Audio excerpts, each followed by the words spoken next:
नमस्कार दोस्तों।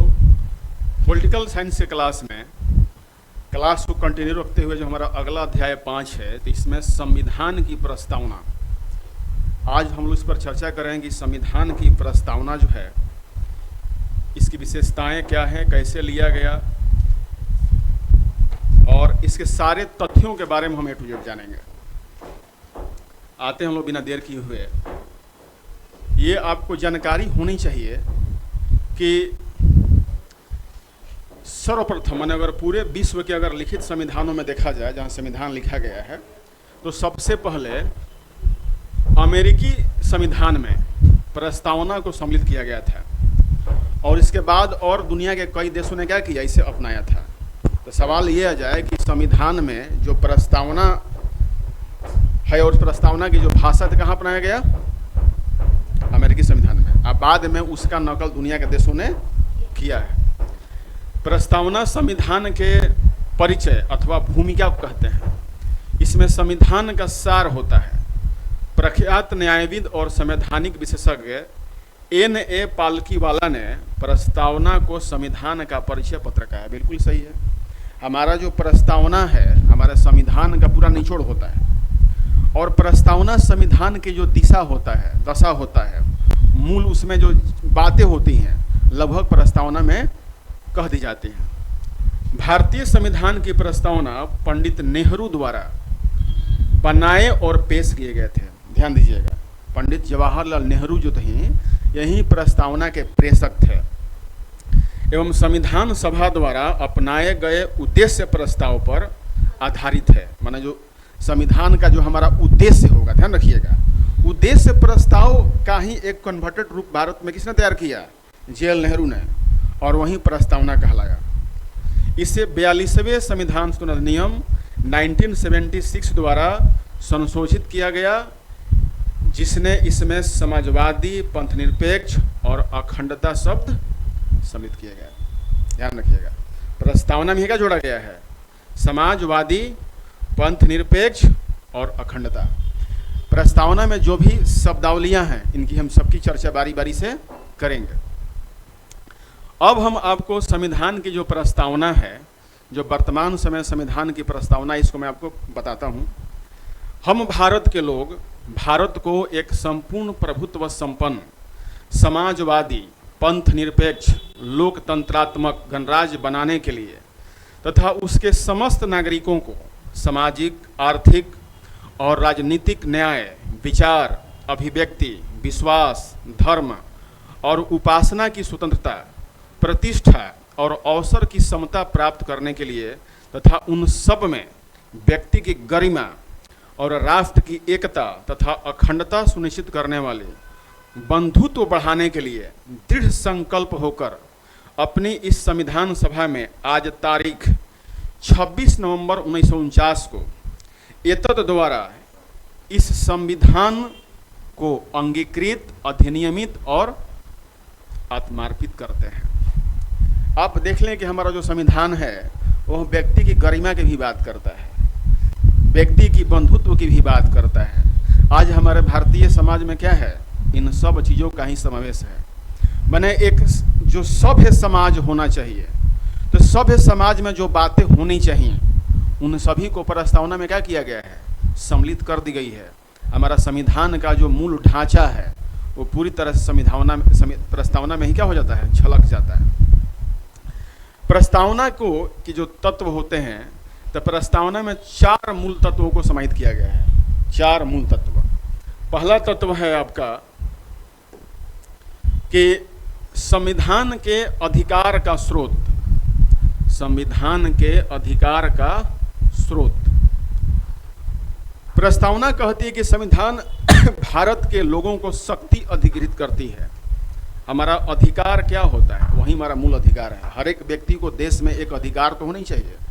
बाकी सब तो लगभग सरकार का मिला जुला अधिकार होता है, लेकिन कुछ अधिकार तो हमारे होने चाहिए। तो वही कहता है कि अधिकार का स्रोत होना चाहिए। भारत की प्रकृति कैसी होनी चाहिए? घोषणा करता है कि भारत एक संप्रभु, माने भारत की शक्ति भारत के लोगों में हो, समाजवादी हो, माने पूरे समाज को लेकर के चलने वाला, सबको देखने वाला, पंथ निरपेक्ष माने धर्म निरपेक्ष, किसी भी व्यक्ति से धर्म के आधार पर कोई भेदभाव नहीं किया जाएगा। लोकतांत्रिक, बिल्कुल लोगों के अधीन, गणतांत्रिक, गण के अधीन राज व्यवस्था वाला देश हमारा होना चाहिए। तो यहाँ भारत की प्रकृति ऐसी है। और संविधान का उद्देश्य क्या है? इसके अनुसार न्याय, स्वतंत्रता, समता और बंधुत्व संविधान के क्या हैं? उद्देश्य है। माने सबको लिए समान न्याय की बात, सभी नागरिक स्वतंत्र हैं, समता की बात हमारे संविधान में की गई है, और बंधुत्व बहुत ही जरूरी है कि अगर बंधुत्व नहीं रहेगा तो विविधता में एकता नहीं रह पाएगी। बंधुत्व ही है जो सबको एक कड़ी में पिरो करके रखता है। और संविधान लागू होने की तिथि भी महत्वपूर्ण है। यह 26 नवंबर 1949 की तिथि का उल्लेख करती है। ये 4 मूल तत्व हैं हमारे संविधान के। अब हम लोग संविधान के प्रस्तावना के जो मूल बातें हैं, जो मुख्य शब्द हैं, इन शब्दों को भी हम लोग को बारी बारी से चर्चा करना जरूरी है, क्योंकि अगर इसको हम जानते हैं तो लगभग संविधान को पूरी तरह जान लेते हैं। प्रस्तावना में कुछ मुख्य शब्दों का उल्लेख किया गया है, जैसे संप्रभुता, समाजवादी, पंथ निरपेक्ष, लोकतंत्रात्मक, गणराज्य, न्याय, स्वतंत्रता, समता, बंधुत्व। इसका विस्तार हम लोग देखते हैं। संप्रभुता क्या होता है? संप्रभु शब्द का आशय है कि भारत न तो किसी अन्य देश पर निर्भर है और न ही किसी अन्य देश का डोमिनियन है। इसके ऊपर और कोई शक्ति नहीं है और यह अपने मामलों में आंतरिक अथवा बाहरी का निस्तारण करने के लिए क्या है? स्वतंत्र है। संप्रभु का मतलब हुआ कि पूर्ण आज़ादी, वो आंतरिक आज़ादी और बाहरी आज़ादी। हमारा विदेश व्यापार हो, हमारा विदेश सामरिक चीज़ें हो, दुनिया के देशों से बात करना, अब कोई हमारे ऊपर कोई हमारा सहायक नहीं रहा कि हम आपको कोई मदद करने वाले हैं या कुछ अधिकार हमारे पास है। कुछ लोग ये बात उठाते हैं कि भारत कॉमनवेल्थ का सदस्य है तो कैसे संप्रभु हो सकता है, लेकिन कॉमनवेल्थ में भारत ने सिग्नेचर करते हुए इस बात को तय कर लिया था कि हमारा किसी भी क्षेत्र पर कॉमनवेल्थ का कोई साझा कार्यक्रम नहीं होगा, हम उसके अधीन किसी मामले में हो ही नहीं सकते। और लेकिन यहाँ पर एक स्टार समझिए, भारतीय स्वतंत्रता अधिनियम 1947 के पारित होने तक भारत ब्रिटिश शासक पर क्या था? उपनिवेश था। 47 के पारित होने के बाद भी 15 अगस्त 1947 से 26 1950 तक भारत की रणनीति स्थिति ब्रिटिश राष्ट्रमंडल जैसी ही थी। लेकिन जैसे ही हमारा 26 जनवरी 1950 को खुद का संपूर्ण प्रभुत्व संपन्न गणराज्य घोषित कर दिया गया, माने भारत को गणतंत्र कर दिया गया, तो उस दिन से 26 जनवरी 1950 के पहले आज़ाद होने के बाद भी हमारे पास संप्रभुता पूर्णतः नहीं थी। क्योंकि आपको याद होगा कि भारत के प्रथम गवर्नर जनरल कौन थे? Lord Mountbatten. वो कौन थे? वो अंतिम ब्रिटिश भारत के क्या थे? गवर्नर थे। और आज़ाद भारत में भी वह गवर्नर बने रहे। तो उनकी नीतियाँ, ब्रिटिश नीतियाँ तब तक लागू रही जब तक क्या हुआ? हमारा संविधान लागू नहीं हो गया। हमें तो आज़ादी तो मिल गई, लेकिन हम गणतंत्र कब बने? 26 जनवरी 1950 को। और इस दिन से हम बिल्कुल ही संप्रभु बन गए। हालांकि पाकिस्तान में 1956 तक ब्रिटिश डोमिनियन रहा था। मैंने 1956 के बाद ही जो पाकिस्तान है पूर्णतः संप्रभु वाला देश बन सका। लेकिन भारत 26 जनवरी 1950 से ही अपनी संप्रभुता पूरी तरह से कायम कर लिया। आपको ये भी जानना चाहिए कि जब हमारा देश आज़ाद हुआ 47 में, और 47 के लास्ट में और 48 में जो हमारा पाकिस्तान से युद्ध हुआ, तभी जान लीजिए उस समय युद्ध की जो नीतियाँ बना रहा था वो ब्रिटेन के इशारे से बन रहा था। हमारी बाहरी नीति पूर्णतः हमारे ऊपर नहीं डिपेंड थी, तो वो गवर्नर अधीन थी। प्रधानमंत्री हमारे बन गए थे। तो मिला जुला के ही जानिए कि 26 जनवरी 1950 के बाद ही हम पूरी तरह से क्या हुए? संप्रभु बने।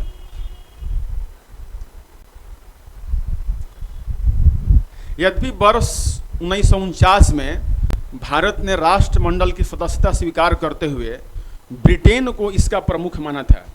देखिए, राष्ट्रमंडल के जो सदस्य होते हैं वो ब्रिटेन को प्रमुख मानता है। और आज भी अगर ब्रिटेन की महारानी भारत में चली आएगी तो बिना नंबर के कार पे चलेगी। कोई उनको नंबर की ज़रूरत नहीं है, ना उनको वीज़ा चाहिए, ना पासपोर्ट चाहिए। तो भारत ने राष्ट्रमंडल की सदस्यता स्वीकार करते हुए ब्रिटेन को इसका प्रमुख माना। तथापि संविधान से अलग यह घोषणा किसी भी तरह से भारतीय संप्रभुता को प्रभावित नहीं करती है। अगर हम राष्ट्रमंडल के सदस्य आज भी हैं तो वो हमारी संप्रभुता को प्रभावित नहीं करता है। इसी प्रकार भारत की संयुक्त राष्ट्र में सदस्यता उसकी संप्रभुता को किसी मायने में सीमित भी नहीं करती है। हम राष्ट्रमंडल सदस्य तो हैं, अपनी मर्जी से हैं, किसी भी तरह का कोई उसको खेल संबंधित नियमावली कोई थोपा नहीं गया है, हमें किसी तरह दबाव नहीं दे सकता है। एक संप्रभु राज्य होने के नाते भारत किसी विदेशी सीमा अधिग्रहण अथवा किसी अन्य देश के पक्ष में अपनी सीमा के किसी हिस्से पर से दावा छोड़ सकता है। माने हम कभी भी वही कर रहे हैं कि संप्रभु राज्य होने के नाते भारत किसी विदेशी सीमा अधिग्रहण अथवा किसी अन्य देश के पक्ष में अपनी सीमा के किसी हिस्से पर से दावा छोड़ सकता है। माने विदेशी अगर हम लोग ग्रहण किए हैं, हमारे संप्रभुता में है, तो भी हमारे अधिकार में है। आगे आते हैं समाजवादी। समाज शब्द क्या होता है? समाज किसका होता है? समाज आपके हमारे मिलने समाज बनता है। आपके घर परिवार के अगल बगल जो लोग रहते हैं घर, उसके समाज बनता है। हाँ, इसका समूह होता है। तो ये समाजवादी का मतलब होता है कि समाज को लेके चलने वाला, समाज का हित करने वाला या समाज को ही प्रमुख मानने वाला। वर्ष 1976 के 42वें संविधान संशोधन में पहले भी भारत के संविधान में नीति निदेशक सिद्धांतों के रूप में समाजवादी लक्षण क्या थे? मौजूद थे। दूसरे शब्दों में जो बात पहले संविधान में अंतर्निहित थी उसे स्पष्ट रूप से जोड़ दिया गया और फिर कांग्रेस पार्टी ने समाजवादी स्वरूप को स्थापित करने के लिए 1955 में आवड़ी सत्र में एक प्रस्ताव पारित कर उसके अनुसार कार्य किया। यह भी बात ध्यान देने योग्य है कि भारतीय समाजवाद लोकतांत्रिक समाजवाद है, न कि साम्यवादी समाजवाद। देखिए, साम्यवाद की हम लोग चर्चा बाद में करेंगे। साम्यवादी भी समाजवादी ही होते हैं, लेकिन जो साम्य व्यवस्था होता है उसमें क्या होता है? निजता की हनन होती है। और जो मिश्रित अर्थव्यवस्था है वो सब क्या हो जाता है? लुप्त हो जाता है और केवल सहकारिता की भावना बड़ी रहती है। लेकिन यहाँ पर हमारा क्या है? लोकतांत्रिक समाजवाद है, न कि साम्यवादी है। राज्याश्रित समाजवाद भी कहा जाता है, जिसमें उत्पादन और वितरण के सभी साधनों का राष्ट्रीयकरण और निजी संपत्ति का उन्मूलन शामिल है। माने निजी संपत्ति का उन्मूलन हटा दिया जाएगा। वर्तमान समय में कांग्रेस पार्टी के एक व्यक्ति हैं, मैं नाम नहीं लूँगा, वो कहते हैं कि जैसे ही हमारी अब की बार सरकार बनेगी तो जो लोग पैसा कमा के बैंकों में जमा किए हैं उनका पैसा सब क्या किया जाएगा? आम लोगों में बांट दिया जाएगा। ये किसी को स्वीकार होगा? देश में क्या हो जाएगा? गृह युद्ध छिड़ जाएगा। और आप अगर 10 लाख रुपया कमाए हैं और आपकी मृत्यु हो गई तो 5 लाख सरकार को हो जाएगा, 5 लाख ही आपको बेटा का होगा। तो ये एक हमारे कांग्रेस के एजेंडा में शामिल है। ये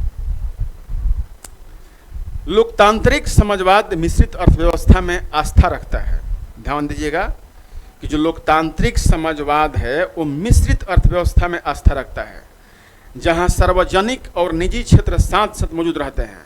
जैसा कि सर्वोच्च न्यायालय कहता है, लोकतांत्रिक समाजवाद का उद्देश्य गरीबी, उपेक्षा, बीमारी और अवसर की असमानता को समाप्त करता है। देखिए, इसमें देखिए सबसे बड़ी बात है, और थोड़ा जान लीजिए, भारतीय समाजवाद मार्क्सवाद और गांधीवाद का मिला जुला रूप है, जिसमें गांधीवादी समाजवाद की ओर ज़्यादा झुकाव है। उदारीकरण, निजीकरण और वैश्वीकरण की नई आर्थिक नीति 1991 ने हालांकि भारत के समाजवादी प्रतिरूप को थोड़ा लचीला बना दिया है। 1991 में सरकार किसी देश में? कांग्रेस की। उदारवादी क्यों है? भारतीय अर्थव्यवस्था को बनाया गया कि दुनिया के देश क्या कर सके? भारत में निवेश कर सके। आज वही कांग्रेस कहती, निवेश का मतलब क्या होता है?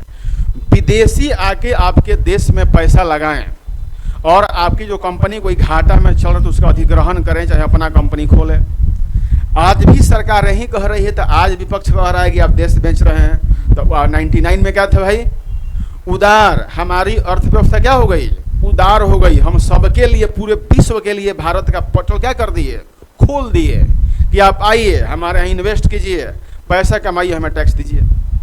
तो ये 91 का उदारीकरण का ही दौर है कि आज हमारा जो देश है यूपीए के 11वें अर्थव्यवस्था से आज 5वीं पर पहुंचा है। इसका मंच तैयार किया था कांग्रेसी प्रधानमंत्री पीवी नरसिम्हा राव ने।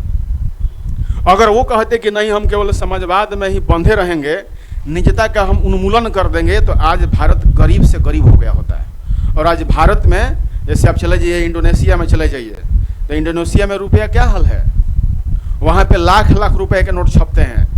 वहाँ पे 50 रुपया कोई सामान खरीदने के लिए आपको 14,000 15,000 रुपये देने पड़ते हैं। ठीक है, तो इस तरह से आप जो हैं भारत की जो समाजवादी लोकतांत्रिक समाजवाद है, इसमें हम लोग का विश्वास है। थोड़ा यहाँ पर देखिए, कुछ टिप्पणी कहा गया है। संविधान सभा के कुछ सदस्यों के मन में व्याप्त शंकाओं को दूर करते हुए 1949 में पंडित नेहरू ने कहा कि हमने काफ़ी पहले पूर्ण स्वराज प्राप्त करने की प्रतिज्ञा ली थी, हमने इसे प्राप्त भी किया है। क्या कोई राष्ट्र दूसरे देशों के साथ गठबंधन में अपनी स्वतंत्रता खो सकता है? गठबंधन का सामान्य मतलब वादे से है। संप्रभु राष्ट्र कुल से स्वतंत्र जुड़ाव इस तरह के वचनों के तहत नहीं हो सकता। इसकी मजबूती इसमें व्याप्त लोचशीलता, माने उदारिता और स्वतंत्रता में निहित है। इसलिए यह सर्वविदित है कि कोई भी सदस्य राष्ट्र अपनी इच्छानुसार राष्ट्रमंडल छोड़ सकता है। उन्होंने आगे कहा, यह एक स्वतंत्र इच्छा शक्ति वाला समझौता है जिसे इसी रूप में जोड़ा जा सकता है। ये किस पर टिप्पणी किया गया है कि हम कॉमनवेल्थ के सदस्य हैं। भारत संयुक्त राष्ट्र संघ का सदस्य 1945 में बना था। प्रस्ताव कहता है कि कांग्रेस के उद्देश्यों और भारत के संविधान की प्रस्तावना राज्य की नीति के निर्देशक तत्वों में उल्लिखित उद्देश्यों की प्राप्ति के लिए आयोजन समाज के समाजवादी प्रारूप की स्थापना को ध्यान में रखकर की जानी चाहिए, जहां उत्पादन के मुख्य साधन सामाजिक स्वामित्व या नियंत्रण में हो। उत्पादन में क्रमिक रूप से तेजी लाई जाती है और राष्ट्रीय संपत्ति का समान वितरण होता है। प्रधानमंत्री इंदिरा गांधी ने भी कहा था कि हमने हमेशा से यह कहा है कि समाजवाद का हमारा अपना ब्रांड है, हमारा खुद अपना ब्रांड है। माने हम समाजवाद अपने हिसाब से लागू करेंगे। हम अपनी ज़रूरत के अनुसार जिन क्षेत्रों में आवश्यकता होगी उनका राष्ट्रीयकरण करेंगे, और सिर्फ राष्ट्रवाद ही समाजवाद का हमारा प्रकार नहीं है। माने सिर्फ राष्ट्रवादी भावना से समाजवाद को हम लेके आएंगे, जरूरत नहीं है।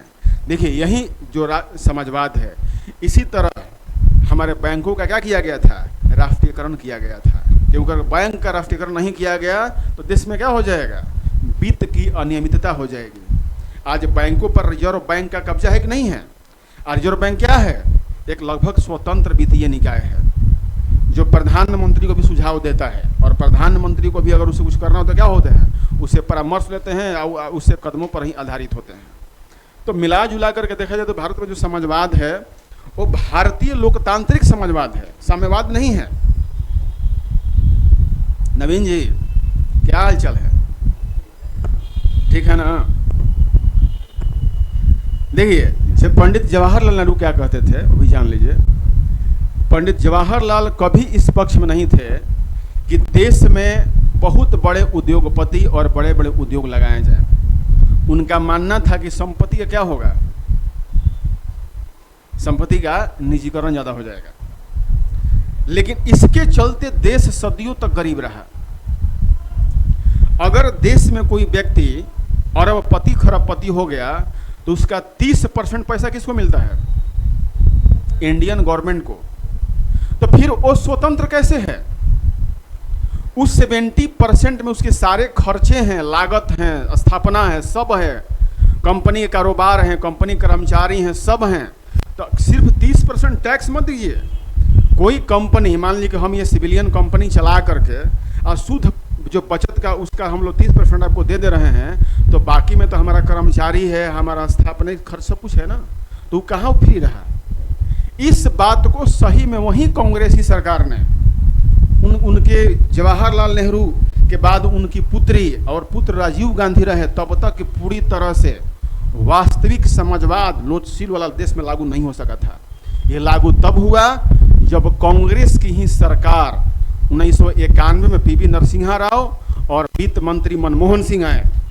ये दोनों व्यक्ति ने मिलकर, दोनों पढ़े लिखे थे, दोनों व्यक्ति ने मिल करके, एक दक्षिण के और एक उत्तर के, एक पंजाब के और एक दक्षिण के, पीवी नरसिम्हा राव ने और वित्त मंत्री मनमोहन सिंह ने जिस तरह से भारतीय अर्थव्यवस्था को उदार बनाया और वास्तविक में अर्थव्यवस्था में समाजवाद को लाया तो देश में इन्वेस्ट बढ़ा, विदेशी निवेश बढ़ा, एफडीआई फॉरेन डायरेक्ट इन्वेस्टमेंट हुआ और देश में एक पूंजीवादी आधारशिला व्याप्त हुआ। और उसी प्लेटफॉर्म पर आज का वर्तमान सरकार है चौके छक्के लगा रहा है। अब इसका परिणाम देखिए कि पीवी नरसिम्हा राव को इसका बहुत बड़ा परिणाम भुगतना पड़ा। कांग्रेस पार्टी की सदियों से चली आ रही अवधारणा कि हम निजता को बढ़ने नहीं देंगे, उनकी मृत्यु हो गई तो दिल्ली में कांग्रेस के पार्टी मुख्यालय में पीवी नरसिम्हा राव के शव को नहीं जाने दिया गया। और वित्त मंत्री उसी मनमोहन सिंह जो साथ में सम्मिलित थे, उनको अगले 10 साल के लिए प्रधानमंत्री भी बनाया गया। तो एक पार्टी का चाल चरित्र कैसा है आप खुद में मैं छोड़ता हूं। हम लोग नेक्स्ट आते हैं, पंथ निरपेक्ष क्या है। क्या है पंथ निरपेक्षता? पंथ माने क्या होता है? रास्ते। अनिरपेक्ष माने हम उसको रोकने वाले नहीं हैं। रास्ता किसका? आपके धर्म का, आपके विचार का। तो आपके धर्म को आबाद रूप से बनाने के लिए आपने जो भी पथ चुना हो वो क्या होगा? निरपेक्ष होगा। हम देश का कोई अपना पथ नहीं होगा। आप अपने पथ पर, धर्म पर चलने के लिए क्या हैं? फ्री हैं। पंथ निरपेक्ष शब्द को भी 42वें संविधान संशोधन अधिनियम 1976 के द्वारा जोड़ा गया, जैसा कि उच्चतम न्यायालय ने भी 1974 में कहा था। यद्यपि पंथ निरपेक्ष राज्य शब्द का स्पष्ट रूप से संविधान में उल्लेख नहीं किया गया था, तथापि इसमें कोई संदेह नहीं था कि संविधान के निर्माता ऐसे ही राज्य की स्थापना करना चाहते थे।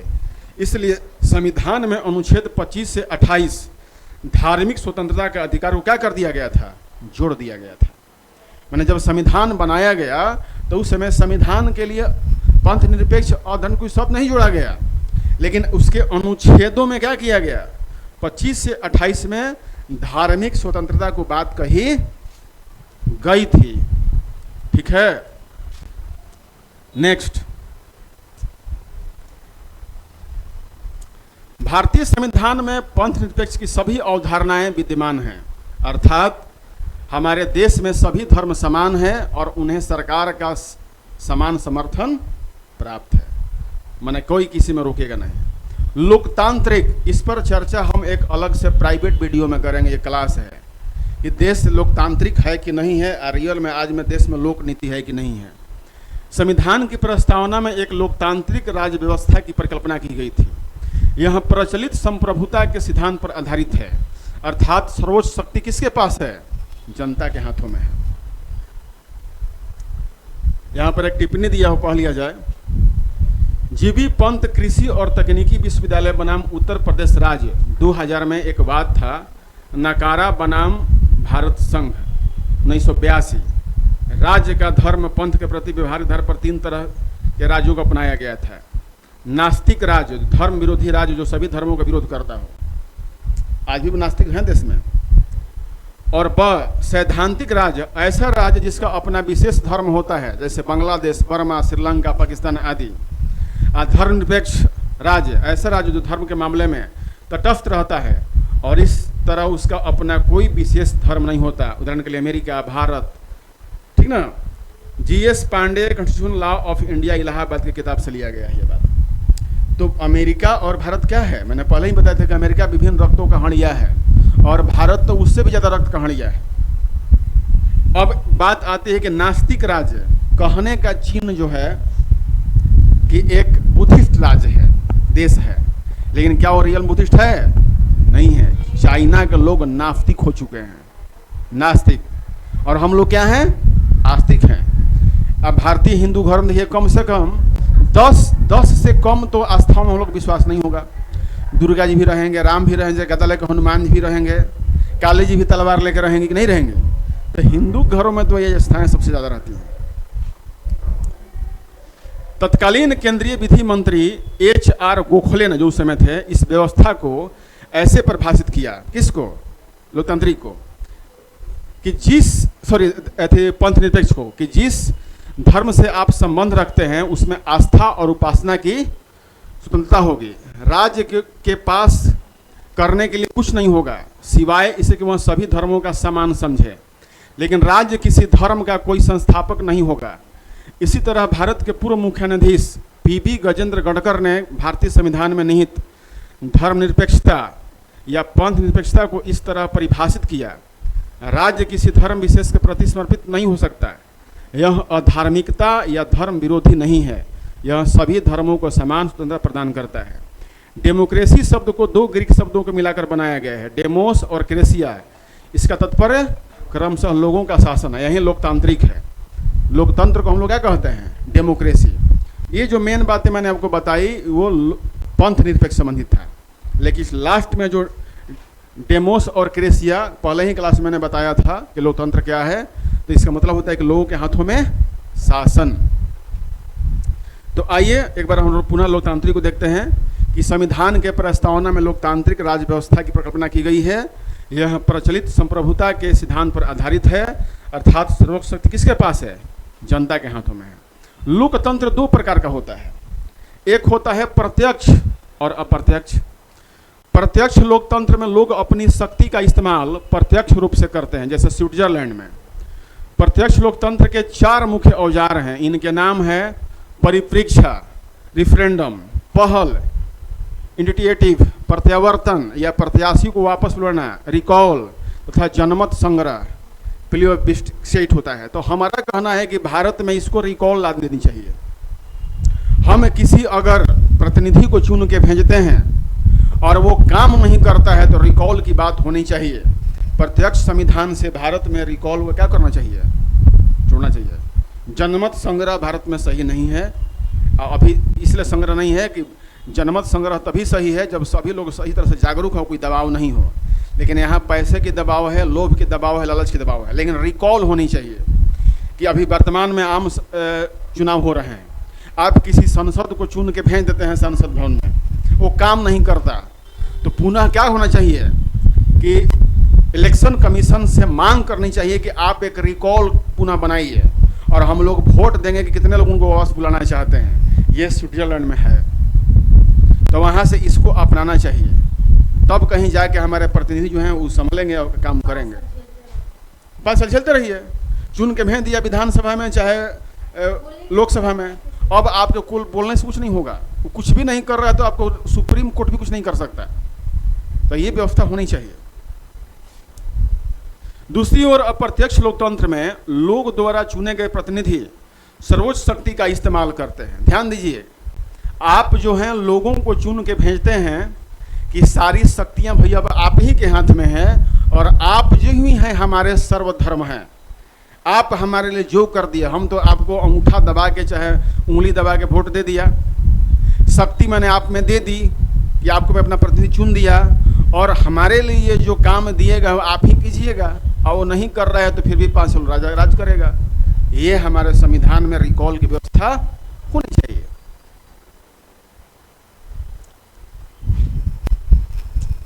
इस प्रकार के लोकतंत्र को प्रतिनिधि लोकतंत्र भी कहा जाता है। यह 2 प्रकार का होता है, संसदीय और राष्ट्रपति के अधीन। तो हमारे भारत में कौन सा है? संसदीय है। संसदीय लोकतंत्र हम अपनाए हैं ब्रिटेन से। राष्ट्रपति वाला कहाँ है? अमेरिका में है। भारतीय संविधान में प्रतिनिधि संसदीय लोकतंत्र की व्यवस्था है, जिसमें कार्यकारिणी अपनी सभी नीतियों और कार्यों के लिए विधायिका के प्रति जवाबदेह है। वयस्क मताधिकार, सामयिक चुनाव, कानून की सर्वोच्चता, न्यायपालिका की स्वतंत्रता और भेदभाव का अभाव भारतीय राज्य व्यवस्था के लोकतांत्रिक लक्षण के स्वरूप है। संविधान की प्रस्तावना में लोकतांत्रिक शब्द का इस्तेमाल बृहद रूप में किया गया है, जिसमें न केवल राजनीतिक लोकतंत्र बल्कि सामाजिक और आर्थिक लोकतंत्र को भी शामिल किया गया है। हमारे यहाँ आर्थिक और सामाजिक दोनों लोकतंत्र है। इस आयाम पर डॉक्टर अंबेडकर ने 25 नवंबर 1949 को संविधान सभा में दिए गए अपने समापन भाषण में विशेष बल देते हुए कहा था कि राजनीतिक लोकतंत्र तब तक अस्थायी नहीं बन सकता जब तक कि उसके मूल में सामाजिक लोकतंत्र नहीं हो। सामाजिक लोकतंत्र का क्या अर्थ है? इसका अर्थ है वह जीवन शैली जो स्वाधीनता, समानता तथा भ्रातृत्व को मान्यता देती हो। स्वाधीनता, समानता और भ्रातृत्व के सिद्धांतों को अलग से एक त्रयी के रूप में, मैंने तीनों को मिलाकर त्रयी बोलते हैं, नहीं देखा जाना चाहिए। ये आपस मिलकर एक त्रयी की रचना इस अर्थ में करते हैं कि यदि इनमें से एक को भी अलग कर दिया गया तो लोकतंत्र का उद्देश्य ही पराजित हो जाएगा, लोकतंत्र रहेगा नहीं रहेगा। स्वाधीनता को समानता से अलग नहीं किया जा सकता और समानता को स्वाधीनता से अलग नहीं कर सकते। देखिए, आप स्वाधीन तभी हैं जब आप में समानता है। हमारा भारत देश स्वाधीन तो हो गया, लेकिन समानता नहीं हो, छुआछूत हो, गरीब हो, ऊंच नीच हो, भेदभाव हो, तो रियल में देश स्वाधीन नहीं हुआ है। अगर हम किसी गरीब को जाति के आधार पर उसको अस्पृश्यता के रूप में रखते हैं तो स्वाधीन कहाँ है? कहाँ वो स्वाधीन हुआ? क्योंकि अंबेडकर स्वयं एक निचली जाति से आते थे और उनको इस बात की आशंका थी कि अगर जो अस्पृश्यता है, जो समानता को हम लोग मजबूती से प्रदान नहीं करेंगे, समान सबके लिए कुछ नहीं होगा, तब तक स्वाधीनता कोई मतलब नहीं रह जाएगा। इसलिए अंबेडकर ने स्वाधीनता के साथ साथ समानता पर भी अधिक बल दिया था। उसी प्रकार स्वाधीनता और समानता को भ्रातृत्व या बंधुत्व से भी अलग नहीं किया जा सकता। समानता के अभाव में स्वाधीनता के कुछ का आधिपत्य अनेक पर स्थापित होने की स्थिति बनेगी। समानता बिना स्वाधीनता के व्यक्तित्व पहल अथवा उद्यम को समाप्त कर देगी। इसी संदर्भ में सर्वोच्च न्यायालय ने 1997 में व्यवस्था दी कि संविधान एक समत्वपूर्ण माने समतापूर्ण सामाजिक व्यवस्था की स्थापना का लक्षण करता है। माने समतापूर्ण सामाजिक व्यवस्था, वैसा समाज हो जिसमें सबके लिए क्या हो? समानता हो, समान अवसर हो।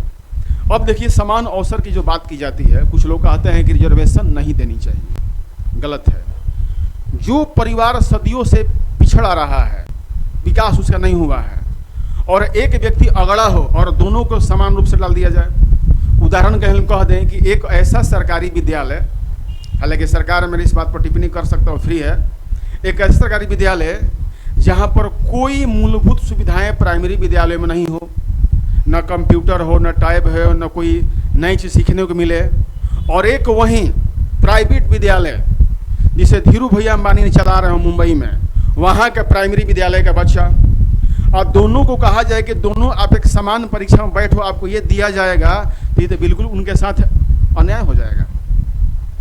कहाँ एक गाँव में असुविधापूर्ण स्कूल पढ़ा बालक और कहाँ भारत के सर्वश्रेष्ठ प्राइवेट स्कूल पढ़ा बालक, दोनों प्राइमरी पढ़े हुए हैं, और देश कहता है कि हम क्या हैं?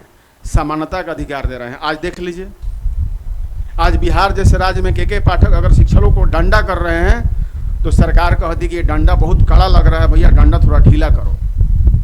वो समानता क्यों ले जाना चाहते हैं कि अगर प्राइवेट विद्यालयों में शिक्षक अगर 6 बजे जा सकते हैं तो सरकारी विद्यालय में क्यों नहीं जा सकते? अगर प्राइवेट विद्यालयों के बच्चे अच्छे टॉपर हो सकते हैं तो सरकारी क्यों नहीं हो सकते? उनके टीचर अगर हार्ड वर्किंग हो सकते हैं तो सरकारी के हार्ड वर्किंग क्यों नहीं हो सकते? के पाठक का विचार कतई गलत नहीं था, कुछ तरीके गलत हो सकते हैं। तो समानता और समानता की जहां लोग बात करते हैं तो बातें सब तरह से होनी चाहिए। तो वही हमारा कहता है कि संविधान की संपूर्णता सामाजिक व्यवस्था की स्थापना का लक्ष्य रखता है, जिससे कि प्रत्येक नागरिक और भारत गणराज्य के सामाजिक और आर्थिक लोकतंत्र में सामाजिक, आर्थिक और राजनीतिक न्याय प्रदान किया जा सके। देखिए, मैंने पहले एक जनमत संग्रह की बात की थी, थोड़ा जनमत के बारे में जान लें कि जनमत वह तरीका है जिसके जरिए सीधे मतदान द्वारा विधायी व्यवस्था तय होती है। उपक्रम होता है कि एक तरीका है जिसके जरिए लोग किसी अध्यादेश को प्रभावी बनाने के लिए विधानमंडल को कह सकते हैं, और बुलाना का मतलब होता है यह एक तरीका है जिसके जरिए मतदान प्रतिनिधि को हटा सकता है या एक अधिकारी को कर्तव्य पालन न करने पर उसे काल से पहले हटा दे सकते हैं। और एक शब्द और आया था कि जनमत से निर्णय, सार्वजनिक महत्व के किसी मुद्दे पर इस तरीके से लोगों की राय ली जाती है, सामान्यतः इसका प्रयोग क्षेत्रीय विवाद को निपटारे के लिए किया जाता है। ये स्विट्जरलैंड के संविधान में सब दिया हुआ है। हम लोग अब आते हैं अपने संविधान के प्रस्तावना के 5वें शब्द पर, गणतंत्र। गणतंत्र माने गण के अधीन, जनता के अधीन, राज्य के, देश के लोगों के अधीन। एक लोकतांत्रिक राज्य व्यवस्था को 2 वर्गों में बांटा जा सकता है, राजशाही और गणतंत्र। देखिए, लोकतंत्र भी राजशाही और गणतंत्र। राजशाही व्यवस्था में राज्य का प्रमुख आमतौर पर राजा या रानी उत्तराधिकारिता के माध्यम से पद पर आसीन होती है, जैसे कि ब्रिटेन में। वहीं गणतंत्र में राज्य प्रमुख हमेशा प्रत्यक्ष अथवा अप्रत्यक्ष रूप से एक निश्चित समय के लिए चुनकर आता है, जैसे अमेरिका। इसलिए भारतीय संविधान की प्रस्तावना में गणतंत्र का अर्थ यह है कि भारत का प्रमुख अर्थात राष्ट्रपति चुनाव के जरिए सत्ता में आता है या आती है। ब्रिटेन में क्या है? राजशाही लोकतंत्र है। महारानी की परिवार के ही कोई ना कोई सदस्य हमेशा देश का सर्वोच्च बना रहेगा, हालांकि वो नाम का सर्वोच्च है। जैसे भारत में राष्ट्रपति के पद है, वैसे वहाँ पर सम्राट या सम्राज्ञी का पद है, लेकिन वो चुन के नहीं आता, वो वंशानुगत रूप से आता है। हमारे यहाँ क्या होता है? यहाँ भी चुन के ही आता है, अप्रत्यक्ष रूप से। इसलिए भारतीय संविधान की प्रस्तावना में गणतंत्र का अर्थ यह है कि भारत का प्रमुख अर्थात राष्ट्रपति के जरिए सत्ता में जो आता है आती है, उसका चुनाव 5 वर्षों के लिए अप्रत्यक्ष रूप से किया जाता है। गणतंत्र के अर्थ में 2 और बातें शामिल है। पहली यह कि राजनैतिक संप्रभुता किसी एक व्यक्ति जैसे राज्य के हाथ में होने के बजाय लोगों के हाथ में होती है, और दूसरी किसी भी विशेषाधिकार प्राप्त वर्ग की अनुपस्थिति। इसलिए हर सार्वजनिक कार्यकाल कार्यालय बगैर किसी भेदभाव के प्रत्येक नागरिक के लिए क्या रहेगा? खुला रहेगा। सबके लिए समानता की बात यहाँ पर की जाती है। न्याय की बात की गई हमारे प्रस्तावना में। बिना न्याय का कोई समाज हो सकता है? क्योंकि समाज है, आपस में तो कुछ ना कुछ तो विवाद तो होगा ही होगा, उसमें एक उचित न्यायकर्ता भी जरूरी होता है।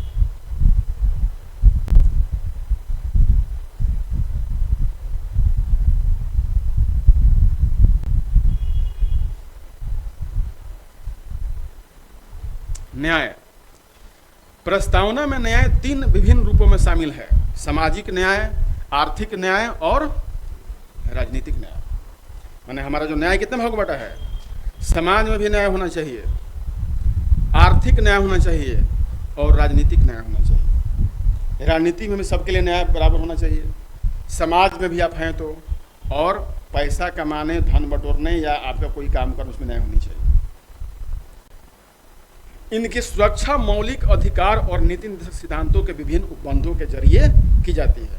मूल रूप से जो न्याय की बात की जाती है वो हमारा मौलिक अधिकारों के तहत ही न्यायों की रक्षा की जाती है, लागू की जाती है। देखिए सब पॉइंट है। आपसे अगर विशेष सवाल पूछ दिया जाए कि हमारे न्याय की जो चाहे जो बात है सामाजिक, आर्थिक, राजनीतिक न्याय की रक्षा कैसे की जाती है, तो वह मौलिक अधिकारों और नीति निर्देशक सिद्धांतों के उपबंधों के जरिए की जाती है। सीधे मार दीजिएगा सर्वोच्च न्यायालय तो गलती हो जाएगा। यह मौलिक अधिकार, ये क्वेश्चन अपने आप में है। इन सब चीज़ों को आप पॉइंट बनाइए आज से, कैसे इसको याद करेंगे, तो क्लास व्यर्थ जाएगा आप लोग का। सामाजिक न्याय का अर्थ है हर एक व्यक्ति के साथ जाति, रंग, धर्म, लिंग के आधार पर बिना भेदभाव किए समान व्यवहार। इसका मतलब है समाज में किसी वर्ग के लिए विशेषाधिकारों की अनुपस्थिति और अनुसूचित जाति, जनजाति, अन्य पिछड़े वर्ग तथा महिलाओं की स्थिति में क्या करना हो? सुधार करना हो। यह सामाजिक न्याय है। न उसमें रंग हो, न धर्म हो, न लिंग हो, न कोई भेदभाव हो। इस आधार पे हम लोग बात करेंगे। जनजातियाँ हों, अनुसूचित जनजातियाँ हों, इन सब के लिए जब हम लोग समान बात करते हैं तो हमारा क्या कहलाता है? सामाजिक न्याय। क्या है सामाजिक न्याय? रंग, रूप, लिंग, भेद, ऊंच नीच, गरीब अमीर के आधार पर कोई भेद नहीं किया जाएगा। जाति आधारित भी कोई भेदभाव नहीं किया जाएगा, ठीक है ना। लेकिन कुछ लोग होते हैं जो खूंटा वहीं गाड़ेंगे जो पहले से तय कर लिए हुए है ना। कतनो समझा दीजिए उनको समझने के लिए तैयार ही नहीं है। आगे आर्थिक न्याय का अर्थ ध्यान दीजिएगा, समझिए। आर्थिक न्याय, आर्थिक न्याय का अर्थ है कि आर्थिक कारणों के आधार पर किसी भी व्यक्ति से भेदभाव नहीं किया जाएगा। इसमें संपदा, आय, संपत्ति की असमानता को दूर करना भी शामिल है। सामाजिक न्याय और आर्थिक न्याय का मिला जुला रूप अनुपाती न्याय को परिलक्षित करता है। देखिए एक बार मैं यहाँ पर बता दूं कि आर्थिक कारणों के आधार पर किसी व्यक्ति को भेदभाव नहीं किया जा सकता। जैसे संपदा हो, आय व संपत्ति की असमानता को दूर करना हो। संपत्ति की असमानता को दूर कैसे किया जाएगा?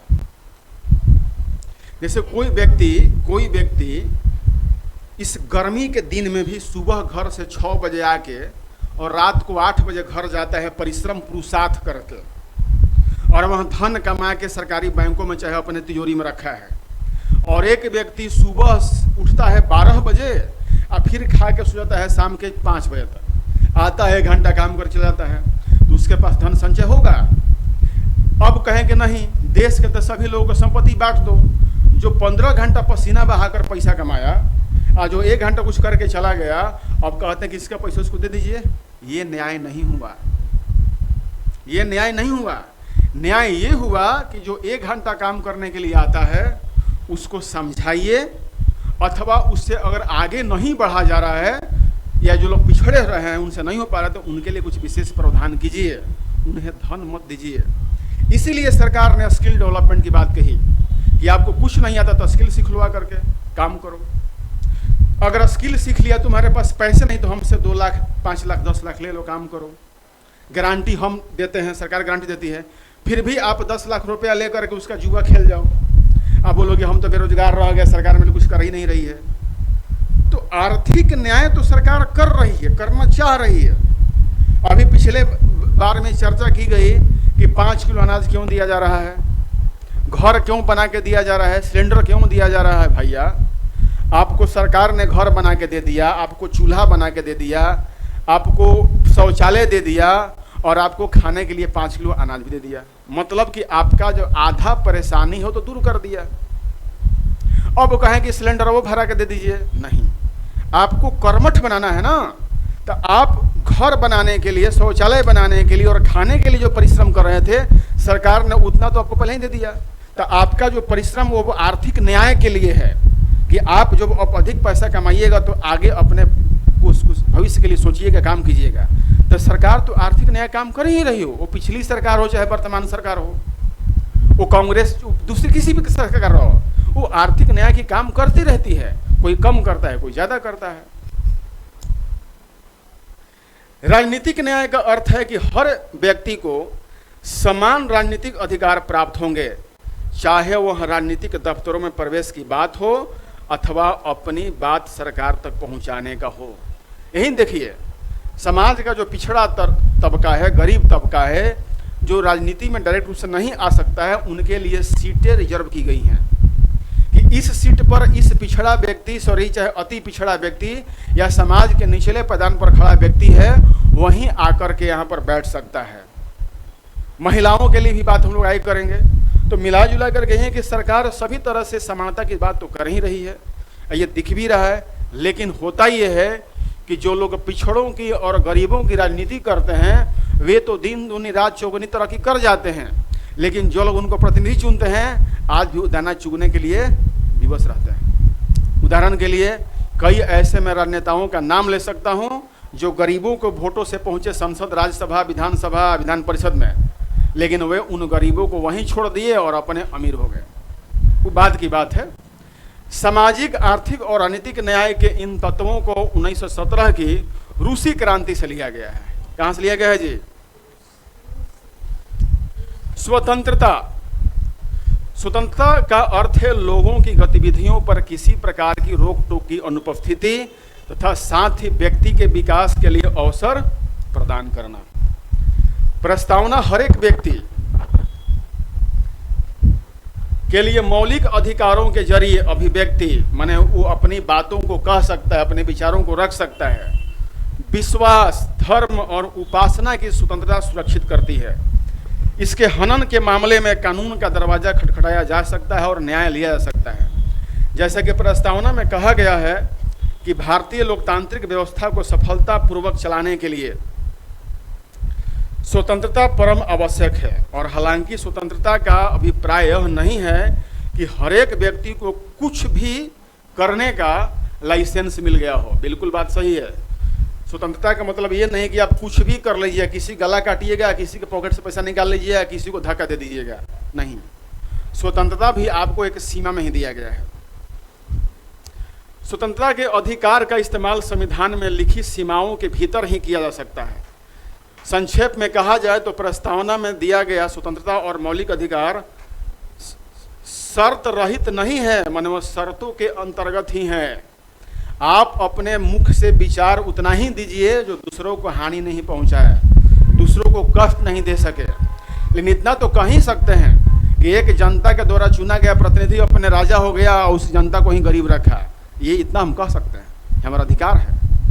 हम तो कहते हैं कि रिकॉल की व्यवस्था भारतीय संविधान में हो जानी चाहिए स्विट्जरलैंड की तरह। हमारी प्रस्तावना में स्वतंत्रता, समता और बंधुत्व के आदर्शों को फ्रांस की क्रांति 1789 और 1799 से लिया गया है। ध्यान रखिएगा, हमारी प्रस्तावना में स्वतंत्रता, समता और बंधुत्व के आदर्शों को फ्रांस की क्रांति से लिया गया था। वहाँ पे नारे दिए गए थे इस क्रांति में कि ये जब तक नहीं होगी देश का डेवलपमेंट, विकास नहीं हो पाएगा। समता, देश में कई समता पार्टी है, बिहार में भी एक समता पार्टी हुआ करता था, है ना। समता का अर्थ है समाज के किसी भी वर्ग के लिए विशेषाधिकारों की अनुपस्थिति और बिना किसी भेदभाव के हर एक व्यक्ति को समान अवसर प्रदान करना। समता का मतलब होता है समान अवसर से। भारतीय संविधान की प्रस्तावना हर एक नागरिक को स्थिति और अवसर की समता प्रदान करता है। स्थिति और अवसर दोनों की समता प्रदान करता है।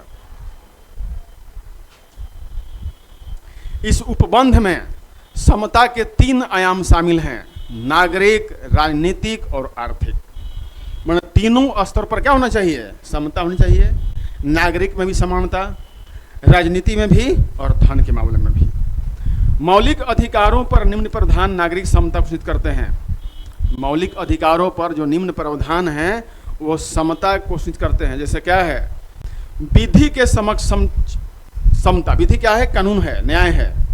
अनुच्छेद 14 में धर्म, जाति, लिंग और जन्म स्थान आधार पर मूल वंश निषेध। इसमें अनुच्छेद 15 में माने धर्म, जाति, लिंग या जन्म स्थान पर कोई भेद नहीं किया जाएगा, सबको समान अवसर दिया जाएगा। लोक नियोजन के विषय में अवसर की समता। जब लोगों के लिए नियोजन की जाए तो उसके लिए क्या होना चाहिए, नियोजन में प्लानिंग होता है तो सबके लिए समान तरह का प्लानिंग होना चाहिए। अस्पृश्यता का अंत, अनुच्छेद 17, छुआछूत नहीं होनी चाहिए। सभी जाति क्या है, समान है। उपाधियों का अंत, कोई विशेष उपाधि आपको अगर ब्रिटिश गवर्नर देके चली गई है या आज भी कोई आपको उपाधि देना चाहते तो उपाधियां नहीं रहेंगी। संविधान में 2 ऐसे उपबंध हैं जो राजनीतिक समता को सुनिश्चित करते प्रतीत होते हैं। प्रथम है कि धर्म, जाति, लिंग अथवा वर्ग के आधार पर किसी व्यक्ति को मतदाता सूची में शामिल होने के अयोग्य करार नहीं दिया जाएगा, अनुच्छेद 325 है। दूसरा है लोकसभा और विधानसभाओं के लिए वयस्क मतदान का प्रावधान 326 में। सभी वयस्क मतदान करेंगे, अमीर हो, गरीब हो, किसी जाति समझ रखता है, कोई भी हो। तो ये सारे कुछ हमारे समता के अधिकारों को क्या करता है, दिखाता है। राज्य के नीति निर्देशक सिद्धांत, अनुच्छेद 39, महिला और पुरुष को जीवन यापन के लिए पर्याप्त साधन और समान काम करने के लिए समान वेतन के अधिकार को सुरक्षित करते हैं। ध्यान रखिए, अभी हाल ही में हमारा जो आईसीसी है, इंडियन क्रिकेट कंट्रोल बोर्ड जो है, बीसीसीआई है, वो क्या किया, भारतीय क्रिकेटर को जो पैसा मिलता था अनुबंध के लिए 1 साल का, उससे बहुत कम किसको मिलता था, इंडियन महिला क्रिकेट खिलाड़ी को बराबर कर दिया गया। बराबर। अगर 7 करोड़ मिलता है विराट कोहली को, तो उसी तरह के महिला क्रिकेटर को भी जो पूल ए में है उसको भी उतने ही मिलेंगे। अभी तक लोग सोया हुआ था, लेकिन जब बात ये संविधान के एक पॉइंट को पढ़ेंगे, उन चीज़ों को बाहर निकालेंगे, तो महिलाएं रियल में देश की दुर्गा, काली, सती, सावित्री सब हैं, वो बन जाएंगी। लेकिन महिलाएं आज भी हमारा जो सामाजिक नियम है उससे दबी हुई हैं। क्लास में देख लीजिए, दुनिया में देख लीजिए, महिलाओं की संख्या अब धीरे धीरे बढ़ रही है। अभी देश का एक ऐसा अल्पसंख्यक वर्ग है जो महिलाओं को आज भी पर्दा में लपेटा हुआ है, लेकिन उस समाज से भी कुछ महिलाएं बाहर निकल करके, हमारा ही कई स्टूडेंट ऐसे हैं जो बड़े बड़े पदों पर चले गए। तो महिलाओं को केवल गति और दिशा दे देना है, कुछ करना नहीं है उनको। बंधुत्व की जो लोग बात करते हैं, भाईचारे की भावना, संविधान का एकल नागरिकता के एक तंत्र के माध्यम से भाईचारे की भावना को प्रोत्साहित करता है। मौलिक कर्तव्य अनुच्छेद 51 का भी कहता है कि यह हर भारतीय नागरिक का कर्तव्य होगा कि वह धार्मिक, भाषाई, क्षेत्रीय अथवा वर्ग विविधताओं से ऊपर उठकर सौहार्द और आपसी भाईचारे की भावना को क्या करे, प्रोत्साहित करे, भाईचारा की भावना को क्या करे, विकसित करे। प्रस्तावना कहती है कि बंधुत्व में 2 बातों का सुनिश्चित करना होगा। पहला, व्यक्ति का सम्मान करना होना चाहिए, और दूसरा देश की एकता और अखंडता। अखंडता शब्द को 42वें संविधान संशोधन अधिनियम 1976 द्वारा प्रस्तावना में जोड़ा गया है। तो व्यक्ति को जब हम लोग क्या करेंगे, उसको हम लोग सम्मान नहीं देंगे तो वो व्यक्ति में क्या होगी, गड़बड़ियां हो ही जाएगी। तो सम्मान जरूरी है। संविधान सभा की प्रारूप समिति के एक सदस्य के.एम. मुंशी के अनुसार व्यक्ति के गौरव का अर्थ यह है कि संविधान न केवल वास्तविक रूप में भलाई तथा लोकतांत्रिक तंत्र की मौजूदगी सुरक्षित करता है, बल्कि यह भी मानता है कि हर एक व्यक्ति का व्यक्तित्व पवित्र है और इस पर किसी व्यक्ति के गौरव को सुनिश्चित करने वाले मौलिक अधिकार और नीति निर्देशक तत्वों के कुछ प्रावधान बल देते हैं।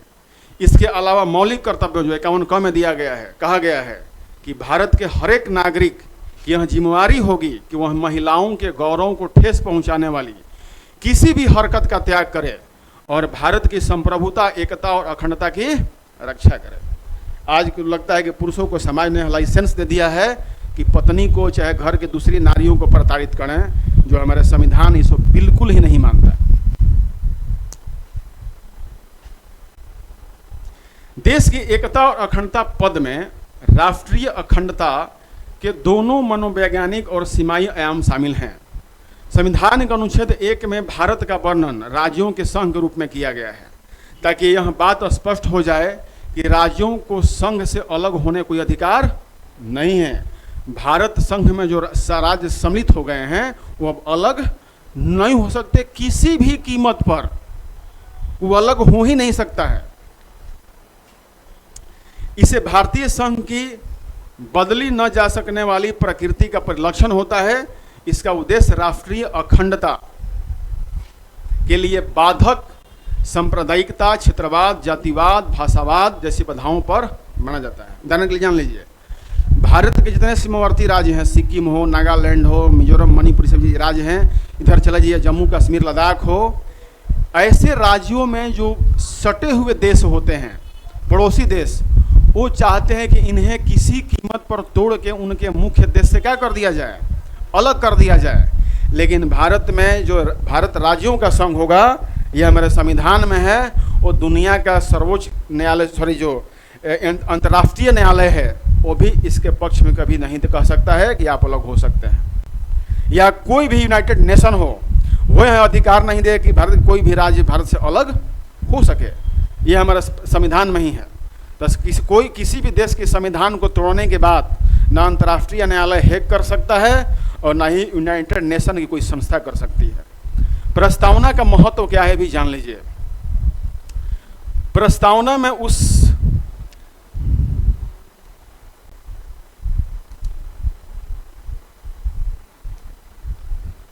अब मैं विद्यार्थियों से कहना चाहूँगा, क्लास लंबा हो रहा है, तो नेक्स्ट क्लास में आपको प्रस्तावना के महत्व को समझाया जाएगा। तब तक के लिए आप पिछले क्लास को पढ़ते रहिए। नमस्कार, धन्यवाद।